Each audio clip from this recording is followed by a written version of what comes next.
Okay, thank you all for coming. I know there's been a lot of sickness with parents, and even our host Kerry's not here today because she's not very well, and her little one's not very well as well. So we wish her the best. Get well wishes. So welcome to AutiTalk. This is our first one back. We've had several before, but this is our first one back, and we've got a new venue. This venue is extremely special to us because it is a college called Freeman College for autistic children and young people, not children. And the wonderful thing about it is that it's a college that does so much for our children in terms of teaching them life skills that are out of this world. And I'm talking things like spoon forging and felting and bakery, and this space that we're in right now is called the Fusion Cafe. Look it up, people, because this space is just beautiful, and it's got all the things that they make displayed everywhere. Not only that, is that the food that they cook here is all organic, and it comes from their farm. So they farm the food, and it comes, so it's like farming to fork. So they farm the food, and it's baked and cooked and served to the public. It's a beautiful cafe. So if you've got time, please come and visit. But we'd like to thank Freeman College for having us here. It's an honour to use this space and to show what our autistic young people can actually do. And that's why we're so proud to be here. And we're also very proud to have Dame Hilary Chapman with us, who is the Lord Lieutenant of South Yorkshire. Have I got that right? Perfect. Okay, there you go. Perfect. So she's here with us today. Thank you so much for coming. It's always a pleasure. You always support Sparkle, and for that we are so grateful. Welcome. And we're going to be questioning her a little bit about autism and about what she does and her role. But before we do that, we'll just do some quick introductions. We'll ask Dame Hilary to introduce herself as well later on. But if you want to start with the panel today. Hi guys, my name is Lavelle. I've been working with Sparkle for I think about a year now. My little boy Jaleel is autistic and non-verbal, and Liesje and Chrissy have been doing some amazing work helping us go to tribunal. I'm also a singer-songwriter. I also have autism myself, and I've also done fundraisers in the past for Sparkle. Can you explain how autism affects you? What's it's called? Yes, so I've got a form of autism that's called synesthesia, which is basically where you see colours and shapes when you hear sound. So like for example, in this cafe right now, I can see like everyone's voices, I can see like the noise from the equipment, I can hear like the noises from the cars outside, but I actually went my whole life not really knowing that it was a form of autism until I spoke to a few people about it and realised I just thought that everybody saw colours and shit and they had noises. I started learning more about autism when my little boy Jaleel got diagnosed with autism. He was diagnosed when he was about 2, which was we were really lucky to get an early diagnosis because he was quite severe in his stimming and he wasn't trying to speak. But you know, I feel like with the help of people like Sparkle and like a good support system, we're learning to navigate around it. So we're really lucky actually. But yeah, that's just a little bit about me and my son, guys. Okay, Chrissy, you want to go next? My name's Chrissy Meleady. I'm Chief Executive of Equalities and Human Rights, and I was the first chair of Sparkle Sheffield. So I've had a long association with Sparkle Sheffield as a result of being there with the conception with Liesje, and Liesje is the founder and the CEO and the vision. Oh, I forgot to introduce myself. That, yes, in terms of Sparkle Sheffield, and also others who are here in the room today, Lorraine, and others who have been here, you know, from the earliest days, making it a success and supporting families across all of the areas concerned. That's right, I forgot to introduce myself. My name's Liesje, I'm the CEO and founder of Sparkle Sheffield. How I forgot that, I don't know.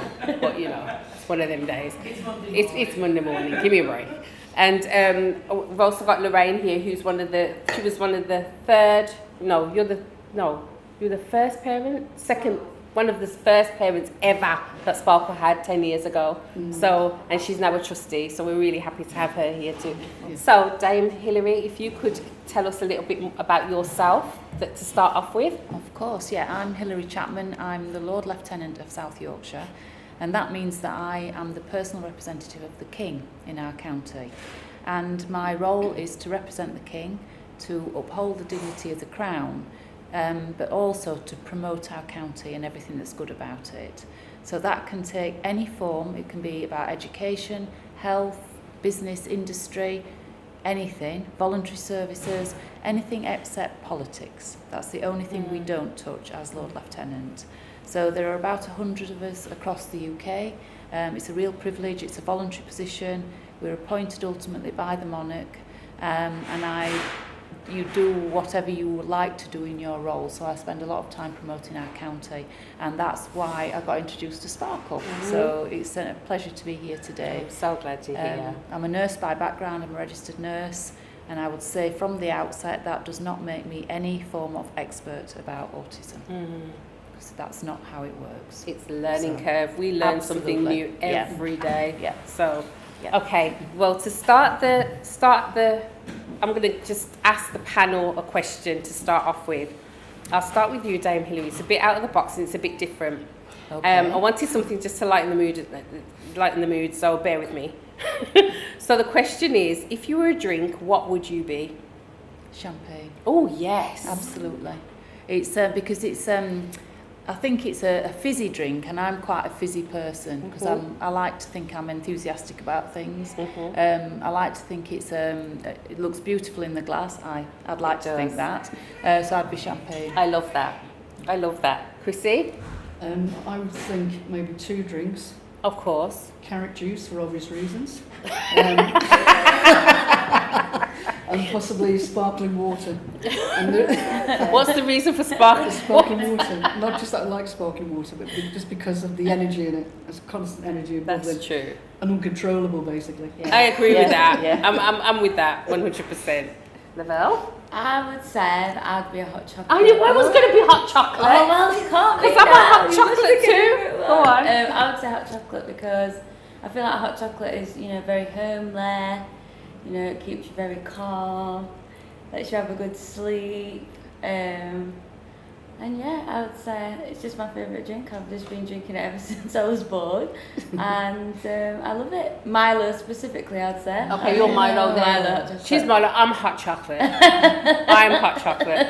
So I'm hot chocolate with marshmallows and cream on top. So and chocolate sprinkles on top of that as well. So that's who I am. Wow. Because I'm just, extra and out there. So that's why I'm going to say that. So yeah, thank you for answering that question, guys. Okay, so first question to the Lord Lieutenant. What is the most rewarding thing about being the Lord Lieutenant? I think it's access to areas that nobody else gets to see. So I remember, I can talk about Sparkle actually, just being able to do things like present the King's Award as it is now, but yours was the Queen's Award, wasn't it? So it gives you access into areas that you wouldn't normally see, and that can again take all sorts of different forms. So I've just done a tour of the premises here, and it's just a privilege. A member of the public couldn't walk in off the street and have a tour. So it's those kind of things, I think. And I think it's about seeing that there is talent everywhere, absolutely everywhere. So it's being able to have access to all those things really, and help people be the best that they can on a big level, our county, but on a small level, individuals as well. So how did you become the Lord? What did you have to do? Were you nominated, or did you have to how do you become? Not that I want to be one. Just want to. I'm just being nosy. How do you get that process? I used my last full-time job was chief nurse at Sheffield Teaching Hospitals. So when I was there, the then Lord Lieutenant asked me if I'd be one of his deputies, because I have 42 deputies that help me to do the role across the county. 42? Yes. Aren't I lucky? Wow. Very talented people from all different walks of life. and that's to try and get a representation of the county. So we do something at the very basic level. I look at the census and say we need to reflect that in our lieutenancy. So we have people from different religions, different beliefs, different ethnic minority backgrounds. So I'm really blessed in that I have 42 deputies. That's amazing. So I was one of those deputies, and then when the Lord Lieutenant's coming up to retirement at the age of 75, so as you can see I've got a long way to go, the office takes soundings from across the county, and they ask people in positions of importance who they think would make a good Lord Lieutenant. And I was interviewed. I didn't know I was being interviewed, but I was interviewed to say what did I think were the good qualities and what were the challenges for South Yorkshire. So because I didn't know I was being interviewed, I think I was very relaxed. And at the end of the interview, the gentleman concerned said, would you consider the role because people have put your name forward? Wow. And at the time, I'd left Sheffield Teaching Hospitals, but I was still working as a nurse. And I said, well, I think I'm too busy. And then they said, well, talk to the current Lord Lieutenant and talk to your husband, which I did. And then they both said, you can't turn this down. I agree. So it was recommended to the Prime Minister, who then recommends it to the monarch, which was at the time Her late Majesty Queen Elizabeth II, who approved me into the role. That's amazing. Imagine getting that approval from the Queen. Indeed, yes. Wow, it must have been quite an honour. You must have felt quite overwhelmed by that. Yeah, it's an honour now. Yeah. It's that access to people's lives. It mirrors nursing in many ways, because nursing you have access to people's lives. But this is so different. But it's learning about. I'm a Sheffield girl. I was born in Sheffield and educated in Sheffield, and I trained as a nurse in Sheffield. And I thought I knew South Yorkshire really well, and I found out that I don't. Wow. And there are things to see, learn, people to meet everywhere, and every day is a school day. You're also a professor, aren't you? I am, yes. Hilary. Yes.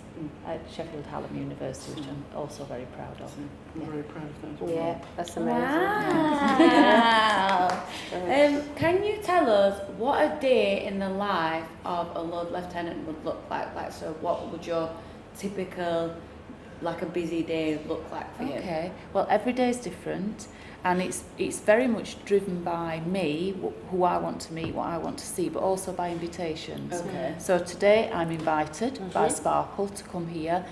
Sparkle's a charity really close to my heart, so I like to try and support Sparkle where I can. So I'm invited here, so delighted to be here, it's a privilege. Later today I will be going to a meeting about appointing the next High Sheriff, which is another role that is accountable to the monarch. Okay. Tomorrow I'm going to a factory in Sheffield, so I get invited to a lot of businesses, factories, but it's different every day. Then I might go to a school, I might go to meet another a health provider.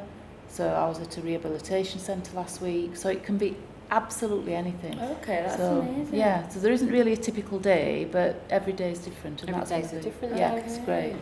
Yeah. Okay. So in terms of autism, what do you actually know to this point? I know it's a bit of a broad question, but what do you define it as? Okay. As I said at the outset, people assume that as a registered nurse you know all about autism. I would say that when I was working in healthcare, I had formal training about autism. Yeah. What has taught me far more about autism is listening, being with people who have autism, being with the families of people who have autism. And I've just brought 2 examples of things that have really helped me. So the first one is this book. Amelie's book. Amelie's book, which was given to me when I was at a residential with you. Yeah. And she's written it about her brother and autism. And that's one story of one sister of somebody who has autism. And I think every story is different. Absolutely every story is different. So that, I really enjoyed reading that. And that taught me a lot. And the other thing I don't know who's written this one. That's my book. So this is a real privilege to have my own copy. Wow, and that's my book. I'm going to embarrass Liesje slightly now, my because God. Liesje is one of the most competent and present women I know. And I read this book and thought, if this can happen to you, Yeah. how does the normal person on the street cope with having someone in their family who's autistic or being autistic themselves? And so I learn in lots of different ways. Yes, formal training is really important, but also trying to talk to people who've got some lived experience of autism from whatever perspective. And what I really liked about the residential, and I think I learned a tremendous amount there, was just being with people, no agenda, just being with them, dipping in the pond, getting insects out, identifying them, making pizza, thank you Chrissy, I remember that, making a t-shirt, but just sitting with people and interacting with them, listening to their experience. Yeah. So, Thank you so for I that. haven't got, my I haven't God, got a definition. No. Because I don't No, think I'm that's an perfect. expert, That's but- actually perfect. That's absolutely perfect. Thank you for bringing my book. That was a bit of a shock. Yeah. But yeah, so one of the things about the residential, I think, as well, so let's explain. Sparkle do a 5-day residential with our parents, and it is so as the 5 days, a family comes each night of those 5 days and stays overnight, and it's just the best experience. We just had another one this year, and it was just phenomenal. We had so much fun, and the children get to be themselves. I mean, 24 hours a day. If there's a bouncing castle that's even there, that's 24 hours. So if in the middle of the night our children can't sleep, they can always go in the bouncing castle and just bounce to their heart's content till the next morning if they want to. And they can just be themselves, however that is presented. And when Dame Hilary came and she was just amazing. But what I loved is that she came, and then by the time she left, she was well and truly sparkled. She had a t-shirt that she'd made. She had pizza in her hand. She had the assistant's dog in the other hand. We well and truly sparkled her. So it's something that we're very proud of. It's one of those things. I feel like it's one of the best things that we've ever done, actually. Don't you think so, Chrissy? Yeah, it really is life enhancing for people, isn't it? Yeah, it was life changing in some ways, because a lot of our parents do not get a chance to be able to go out, and especially overnight somewhere. It's just really, really difficult for them. So that was absolutely amazing. Okay, so one of our other questions is, do you want to say another question? Use any of those? Which one would you like? I would say, what memorable interactions with people on the autistic spectrum have you had during your duties? Can I give you an example? I've talked about Sparkle and the residential, which was amazing because, and again, I'll say it again, there isn't one size fits all. Everybody's different. Everybody 100%. Has different sort of ways of interacting, different talents. But the other one is, I'm a patron of the Sheffield Sea Cadets, and when I went there one day, and there was a new cadet, and they were citing this like a promise that they have to make, and this young man couldn't remember it, and the young woman next to him said, "Can I help you with that?" And she recited it perfectly.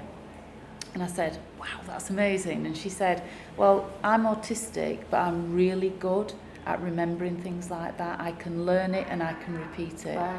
And she went on to talk to me for the rest of the evening. And she said that in lots of different places she didn't fit.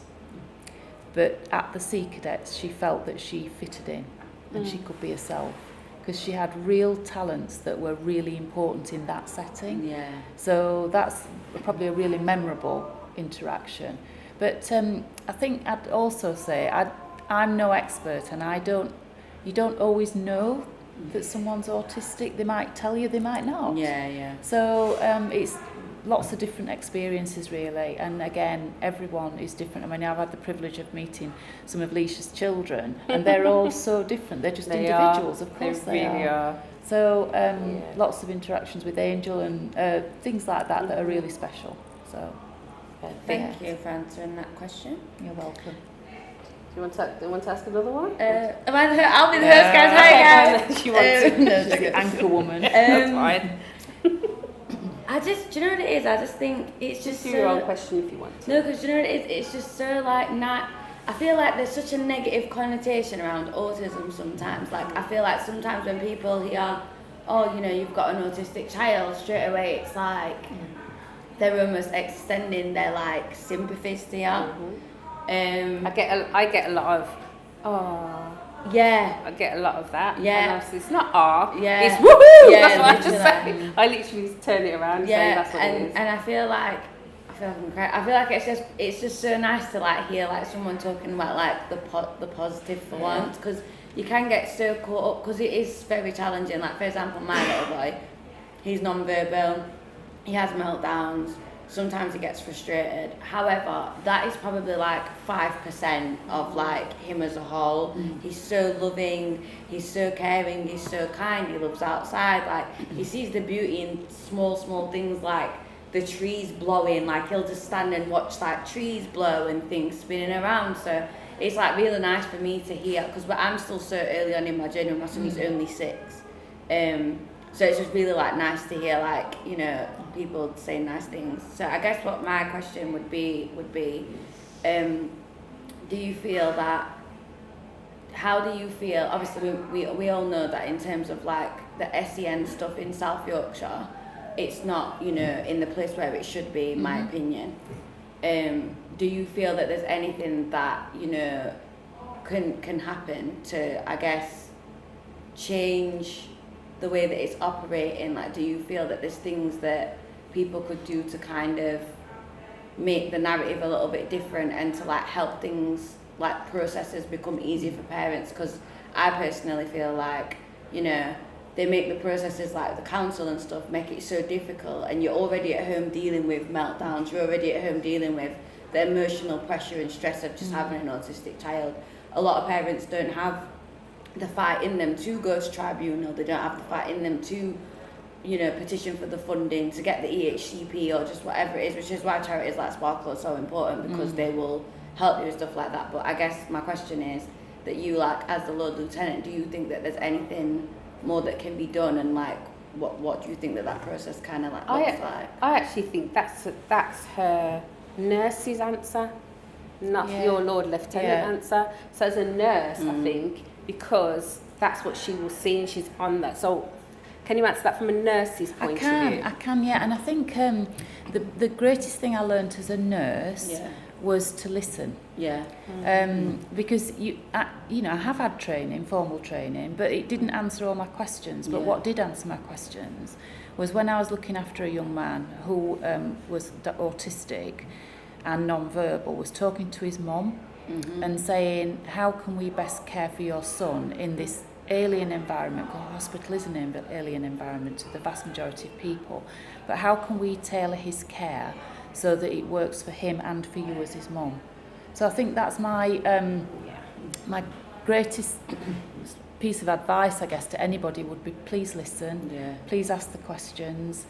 No two young people or children or even adults are the same. And it's about, I mean, as nurses, we should assess each person as an individual. And that's the biggest learning I've had, is that's so important for somebody who also is diagnosed as autistic. I think as well, it is really, everything boils down to lack of funding. If you boil it right down, that's what it generally boils down to, not having enough funding to do things.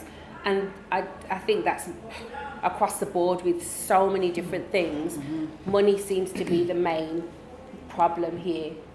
And I think what Dame Hilary said in terms of listening, that's the other thing that they don't do. Yeah. And I think it's so important that she said that, because we don't get listened to sometimes as parents. We get overlooked. And especially when dealing with some professionals, we can get overlooked. I mean, I class myself as quite a strong person in some ways, and the system has broken me to tears, because I was frustrated that I Yeah. wasn't being listened to. Mm-hmm. And I think if there was a lot more, there's a lot of things that I think in terms of this, because I think if we were listened to, not just that, if our children were put in the right setting and the right provisions, it will cost the system less, Yeah. because our children will be happy and Yeah. safe and contented, so they wouldn't need things like CAMS and stuff and different other organisations as much, because they're happy and contented in the environment they're in. My son is a prime example. What I didn't say is my son attends this college, and the transformation I've seen in my child has just been overwhelming, and it's literally brought me to tears, because he was at a previous college, and I was told that he would not be able to he cannot do certain things, and he's come to this college, and oh my goodness, he hasn't even been here a year, and he is absolutely smashing it, to the point that my son is classed as a selective mute. He's classed as non-verbal in a way. He talks to me, but it's generally to tell off his sister, to be honest. But, you know, he talks a little bit to me, but I can understand what he needs because I'm his mum. But to see the transformation in him because of that, and I know he's not actually going to need any other services at the moment, because he's contented in this environment, which saves the government and the LA so much more money. So if everybody's put in the correct provision, and I know that's really hard, but in order to turn it around, I think that's the only way it can happen. If we've got a constant flow of putting the children in the right environment, then eventually the money will start clawing back, and it will be that's how I see it, because there wouldn't be as much needed. So in answer to your question as well, that's my answer to your question as well, because I know how frustrating as a parent it can be. It can I've seen it break families. I've seen it break relationships, mothers and fathers separating. You know, it's a tough place to be in, and it's because you're trying to understand your own child's world, because each world is completely different from each other. So even though I have 4 children and 3 of them are autistic, all of them have to be spoken to in 3 different ways. Of course, yeah. 3 completely separate ways. So yeah, sorry to go on a rant about that, but I think it's important to kind of people to understand that listening to parents is, and not even just parents, what we're talking about, listen to the autistic person themselves, Absolutely. getting their views. Even my child as a non-verbal child, well, as I said, situation mute, or even he's got his own opinions on things, and there's ways and means to be able to get that information out of him. So yeah, I think that's what do you think, Chrissy? Because you haven't said much. Yeah, no, I agree. I think that's absolutely spot on. It's in terms of listening, isn't it? But also because of the blocks with the funding, it's attitudinal as well, isn't it? Yeah. And behaviours then come from that. And what we often see, sadly in my work in terms of advocating for young people, young adults, children, families, etc., is that it can become a very abusive system. And we saw that over an extended period of time, that extending more and more, where local authorities across the whole of the country saw the families and the autistic person themselves as the enemy for stepping forward and asking for what was rightfully entitled to them. And then you hear them say, these families demanding from us. No, they're just asking for their rights and entitlements that they deserve and they need. And I think Freeman College is a really great example in terms of the way that they do listen. They really do. And they listen to the voice of autistic people and are led, and they work with them in co-production. And I mean, it's amazing the transformations that we've seen when people have the heart and the attitude, the right attitude, and listen from the start, because it boils down to listening fundamentally, and not seeing people coming forward for their rights and entitlements as enemies. Is there anything that surprised you about learning as in your journey to do with autism? Is there anything that you've gone, wow, I really didn't like, I didn't know that, or... I think I'm just picking up on that last point really about we know public services are under pressure, but it's a little bit like health. If we can get in more at the kind of preventative end and match services to the individual need, it will be better in the longer term. I think I've learned so much more. I was in a place of work not too long ago, and the employer, this really made me very happy, said because of the type of work, he said we have a small number of employees who are autistic, and he said, and they are amazing, because it was a kind of a repetitive work, but they took such pride in it.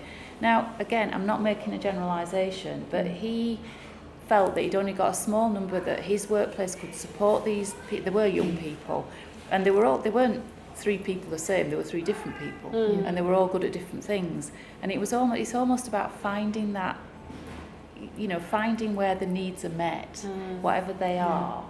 And only this week, Chrissy and I have been able to do something, or last week, because somebody got in touch with me as Lord Lieutenant, a gentleman that I know, and it was by email, but I could feel the stress coming off the page. And he said, do you know anybody who can help me with this situation? And I did, of course, and I made contact I asked Chrissy's permission first, and said, can I share your email with this gentleman? He emailed me back the day after he'd met her, and he said, huge weight off my shoulders, because somebody listened. And I'm sorry, but you are the only people I know who I consider to be experts, but he's now on a journey, and it will be a difficult journey to get the right services for his children, but somebody listened to him, and his stress levels went down immediately. And it was that, I think that listening is the key. 100%. And I think as well, it's not just the listening, it's somebody actually doing something for them as well. Yeah. Because that's the other thing. There's people that listen, and you'll listen and you'll come out the other end. But there's people that are actually productive. That makes all the difference to people. I remember there was a parent that was in Wolverhampton. Do you know what I'm talking about, Chrissy? As a parent in Wolverhampton, and it was really weird how we were connected. So my cousin worked with her mum, which was just bizarre. And her mum, she just started to talk about autism, saying that she's got an autistic grandchild, and she's so worried about her daughter because she'll get calls from her daughter. And her daughter, she felt like it got to the point where her daughter said that she wanted to take her own life because she just couldn't cope with the stress. And she just happened to say this to my cousin, and my cousin said, my cousin's got an organisation called Sparkle, I'll give her a call. So they gave me her details. I called this young lady, and she was beside herself. She really was. She was very low. And I spoke to her for ages about stuff. And then she put down the phone, she thought, nothing's going to happen, because people always do this to me and then nothing happens. And when things started to actually happen, now she's like, we started Sparkle West Midlands, and she's one of the main people down there now who's like really active and her life has completely turned around. And that was just from not just listening, being proactive with her as well. It was amazing, the change. So I think there's a lot that helps alleviate that stress. And it's not just for them, it's for us as parents as well. Sometimes we just want to go. I said to my partner several times, I need to go into a field because I need to scream. I just want to go into a field and go sometimes, because I just get so frustrated. But then it takes him to kind of say, okay, let's talk. What's going on? But if you haven't got that, then Sparkle is more than. Should I say that? Sparkle is more than willing to hear the screams if anybody wants to scream our way. So I think that kind of sums that up. We're going to ask is there anybody in the audience who wants to ask any questions? Have you got any questions that you want to ask? Because we don't want to leave you out if you've got any fascinating questions that you guys want to ask. And there we go, silence. I don't have any questions. Oh, go on, But sweetheart. I was talking about, when you talk about funding is like the main concern. Yeah. I also personally feel, from my experience, that it's like just people's, when you talk about connotations of autism, but even in a special setting, because my son's 13, he's in a special setting in Sheffield, and it's just the most challenging environment I've ever had to deal with. And we're talking about special schools that are supposed to have trained people that understand these children, and they do not. And I think a lot of that also comes from, like, when you go on your journey and you get a diagnosis and you come across your paediatrician, and they're basing all their understanding of autism on textbooks like the DSM, and it's just absolutely bonkers. And they don't understand autism at all, but they're labelling these children with whatever additional comorbidities it might be. But my massive issue is that you go, I mean, it was hard work to get my child a place at the school that he's been in, and now I can't wait to get him out of it. But I went with the expectation, thinking that these people in a special environment had the knowledge, had the understanding, had the patience, and actually any empathy. And they don't. And a lot of these schools now are trying to become academies.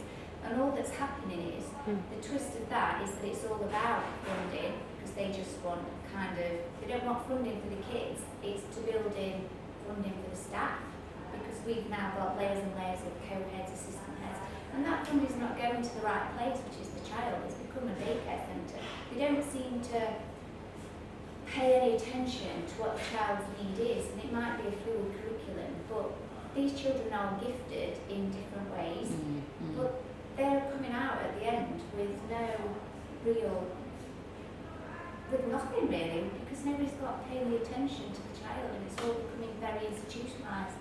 So I would say it's also about education, not just funding, because the people you have in these settings, it's just not brilliant. Interesting. I'm going to flip it on its head.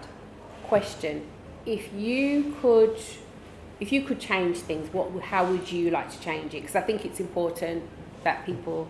If you could change things, what would you change? I think for me it would be more understanding of, instead of saying we've got a child with autism, can we not say it's an autistic? They are an autistic person. They're an autistic child and an autistic young person. So that is the start of it, because they don't come. They're their own person, aren't they? And I just think to build out from that, instead of coming from the perspective of you go and get your diagnosis, you get your label, and then you go out into the wide world and you're trying to fight for your EHCP, you're trying to get schools left, right and centre. I think it needs to be person-centred, and it's not, because of the challenges you have to get your child to school place, to go out generally to socialise in wherever you go, and people perceptions of a child that might have a little meltdown in town. That's where I think it needs to come from. Just people having more empathy and understanding, and just accepting of people, because that's the way they are, and that's the way they choose to live their life, and like to stand outside and look at trees, and you know, it's a beautiful thing, isn't it? But because I think society prevents that from happening, because of people's just lack of understanding. And what's interesting is, by you saying that, you've just raised awareness. Yeah. Just by you saying that. Yes. So thank you for that. Really Sorry, appreciate it. that's No, and it's good, it's perfect, valuable. because what you've just done is you've just raised awareness of that, which is so important. So thank you for saying that. Yes, Kate. Sorry. No, you sure. I think off the back of that, because yes, I'm an employee here at Freeman, but I'm also a relative of young people with autism and ADHD.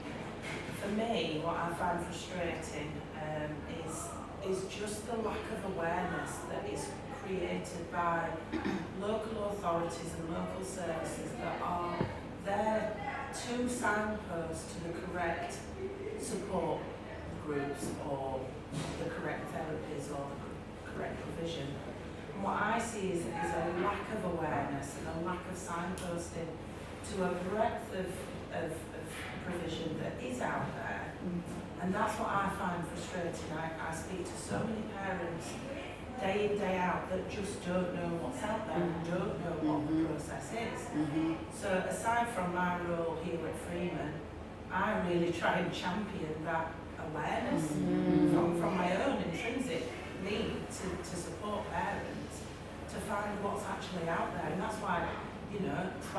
so amazing is because it's a function really for me. I know that if I signpost to Sparkle, parents will become more aware of their rights, what's out there, you know, what support potentially is out there. So just awareness in general, I feel could be so much stronger in our communities. This is why we're doing this. This is why we're having AutiTalks now, because there needs to be a lot more. I mean, we went to an event on Friday that was put on by Sheffield City Council, and it was a really good event, and there was loads of stalls. Like, they had 2 rooms full of stalls. My only issue was it was only for professionals. So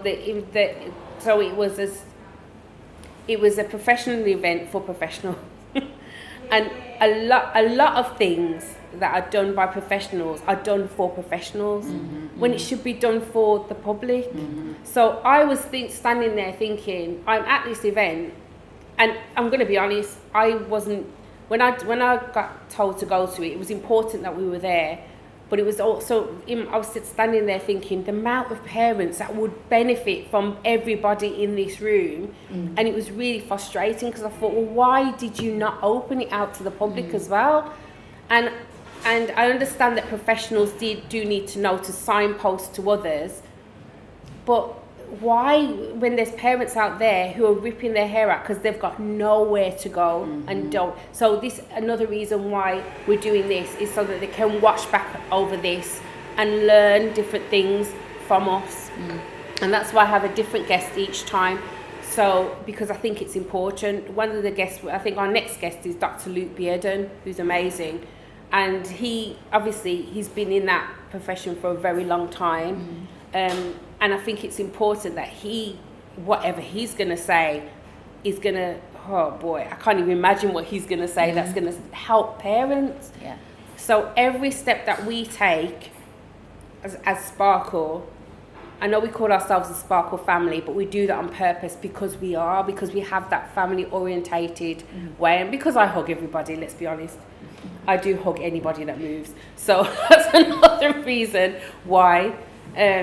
But yeah, so we'll do one more question, because I think we've got to wrap up now. So we'll do one more question. Do you want to go do it, Lavelle? Okay. You can choose. No. You can choose the question that you want if you want, or you can just say one if you want to. That's the very last question. Okay. We're not doing that one yet. Is there anything? What do you believe is the most effective way to promote inclusion for individuals with autism in society? In public life?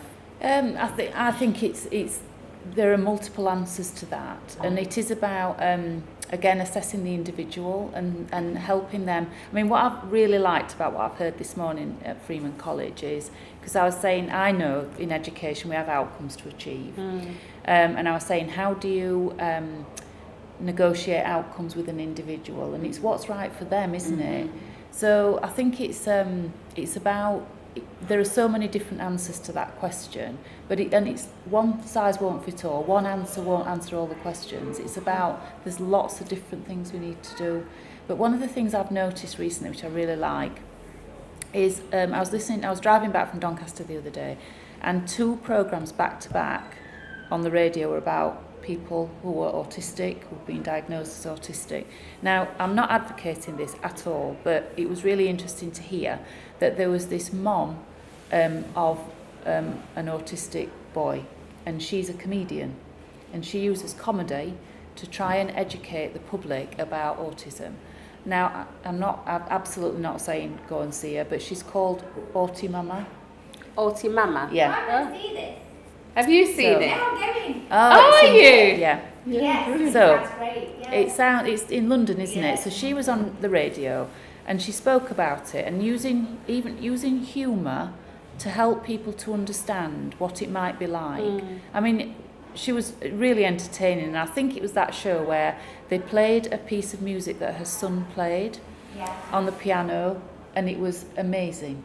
It was Wow. absolutely fantastic. So it's lots of different media as well. Mhm. And if comedy works for some people, Mm. about getting the word out there about what it might feel like, then that's just one part of it, isn't it? Mhm. So I think we need to do lots of different things. So I mean, Lavelle, you're a great example, aren't you? I Yeah. mean, Lavelle is it's been top #1 in the R&B charts. And she said Wow. before, Twice. I'm a bit of a singer. No, three times. Yeah. Three I let times. a myself singer. down. Mhm. She's magnificent in terms of as a performer, yeah. and the breadth and her reach into the communities. And somebody who will come here today talking about her own condition and that of a child is absolutely inclusive and is opening the doors to inclusion for people not to have that taboo and shame. Yeah. Because there is that element of shame, isn't it? You know, we often get, don't we, Liesje, young people who are going through into the performing arts who don't want to say that they're autistic because if they get to auditions, they're getting slammed or they think they're incapable and they see incapacity. And we're always getting it, aren't we? I can't remember, it was Kerry, we was engaged with Kerry, Yeah. didn't we? What's Yeah. Kerry's second name? I can't remember. Oh gosh. Anyway, I can't No, I remember. can't remember. She's very well known, Yeah, she is. but obviously not by me. I second Yeah. So I apologise, Kerry, for watching this. But the reality is, you know, it's having people like you, Lavelle, as well, standing up and speaking and standing there and identifying, you know, your particular place on that spectrum is really, really, and you know, it's life-changing for people. No, I have to commend you for it. Thank you for that, Chris. I am, guys, you're all invited, by the way, on Thursday. I'm having a launch party for my next single, but we're going to be doing a charity fundraiser. We've had some amazing donations. We've had donations from Juicy Couture, Cantu Hair. I'm going just for that. Yeah, we've had donations from Juicy Couture, Cantu Hair, Nala Baby. We did it at our last launch party, but that one was really small. There was only about 60 people. But this one's going to be like a big one. So if you guys are free, and you want to come down, definitely come down for that. We're going to try and raise some much needed funds for Sparkle. You're invited as well. If you can come. So yeah, if you're free to come to that, guys, definitely come. But I'm just honestly, like, behind the scenes, like, you guys know like what you've helped us with. Do you know what I mean, as a family? And I just will, to the day I die, be like, Sparkle Sheffield, because I just think it's so amazing and it's just so needed. And the fact that, you know, you don't really get much help from anywhere. No. I just think it's incredible what you do, and it's emotionally taxing. Do you know what I mean? And I think that, you know, as much as what you're saying, yeah, like, you know, me, the Lord Lieutenant, like, of course, like, yeah, it's good, but like, you guys, you're the ones on the ground actually doing the work. So like, definitely, like, well done. And like, Thank I'm you. absolutely very proud of you guys. On that note, we've got one more question for the Lord Lieutenant, and it is: can you describe Sparkle Sheffield in 3 words? I'm going to ask every single guest this, by the way. Oh my gosh. Not to put you on the spot or anything, but you know what I mean. Responsive, I like that. educational, and fun. Ah, I like that. That's really nice. That's perfect. That's good, yeah. Thank you so much, everybody, for coming. This will be on our YouTube channel, which is Sparkle Sheffield Autism TV. So we will put it on there once our lovely Dan Thank you, has Dan. edited it for us. Thank you, Dan. But thank you all for coming. There's, it's been an eye-opener. Is there anything else anybody else wants to talk about just before we finish? No. Well, thank you all so much.